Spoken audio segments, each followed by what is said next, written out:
Hi, boys and girls. I'm back to read The Koala Who Could by Rachel Bright to you. But before I do, if you didn't do this Google slide, the making inference, I wanted you to do this part, especially the I think in the schema, before I read. So if you didn't do this part, stop this video and go back and do it. So you have to make an inference about something that you think could happen in this story.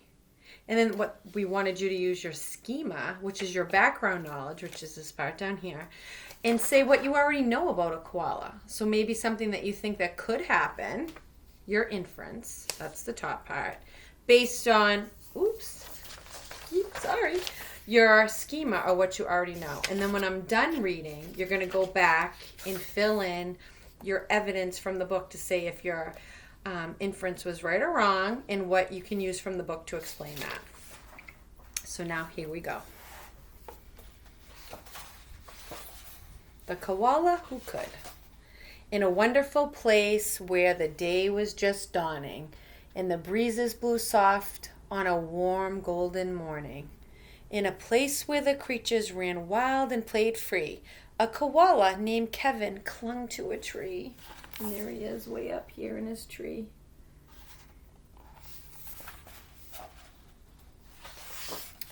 A nicer gray fellow you never would meet, as soft as a soft thing from ear tufts to feet. His favorite way to relax in the sun was to cling, and to nap, and to munch a leaf bun. And after all this, well, he needed a nice rest. Yes, Kevin liked sticking to what he knew best.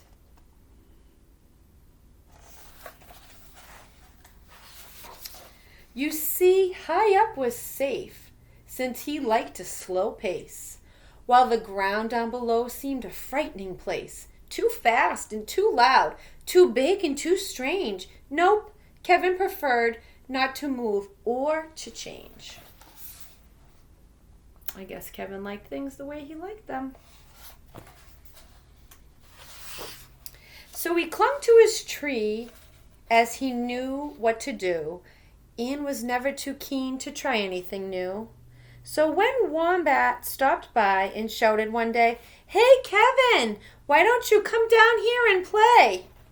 I think he replied, "I should stay on my plant.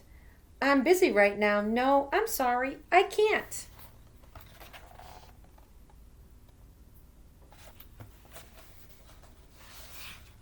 "Why not?" cried the Ruse with a super loud cheer.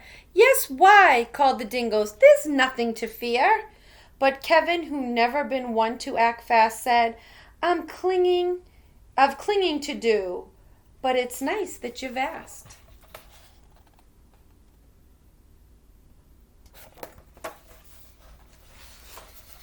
As Kevin sat watching them chatter and share, a part of him wished he could join them down there. But he knew he'd miss home. It was so dark and so late. The whole thing was risky. Adventure could wait. Whatever the invite, he'd always say no. Oh dear, it seemed Kevin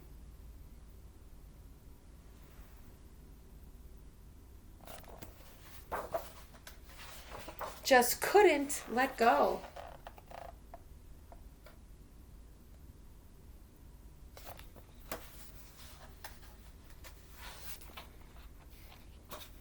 So his life was the same no matter the day.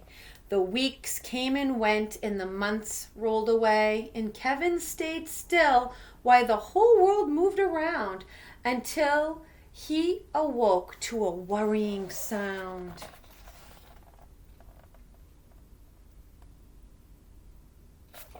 Wonder what it is.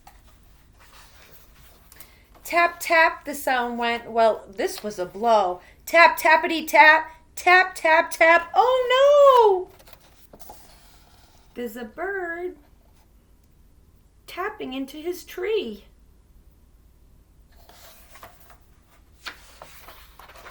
Uncling, the crowd called, which had gathered below. "Leap and we'll catch you, just let yourself go." But Kevin was scared. "Let go, no, I shan't. I won't," shouted Kevin. "Oh dear, I just..."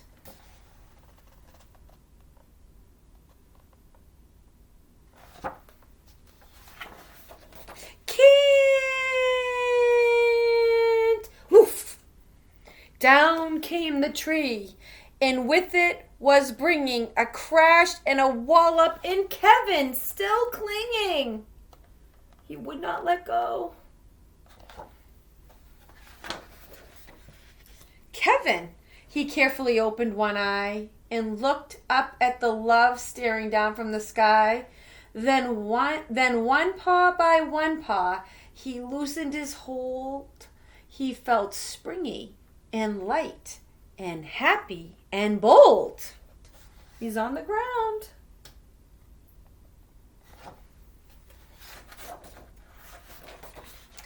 The worst he could think of had now come and passed, and he was just fine. Why, he felt fine. He felt quite first class. So when the wombat leaned over and held his paw out, Kevin no longer felt worried or doubt.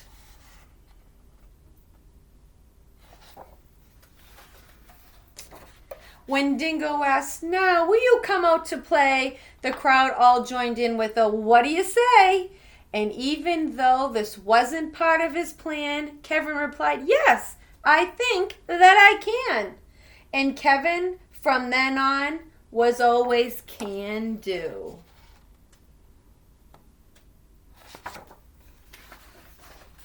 Because life can be great when you try something new.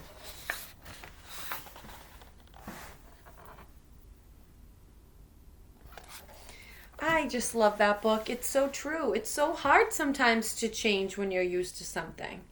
But when you do, more often than not, it turns out really awesome. So remember, go back and fill in the inference chart and then do the rest of the slides. And I hope you liked the Koala Who Could just as much as I did. See you next time.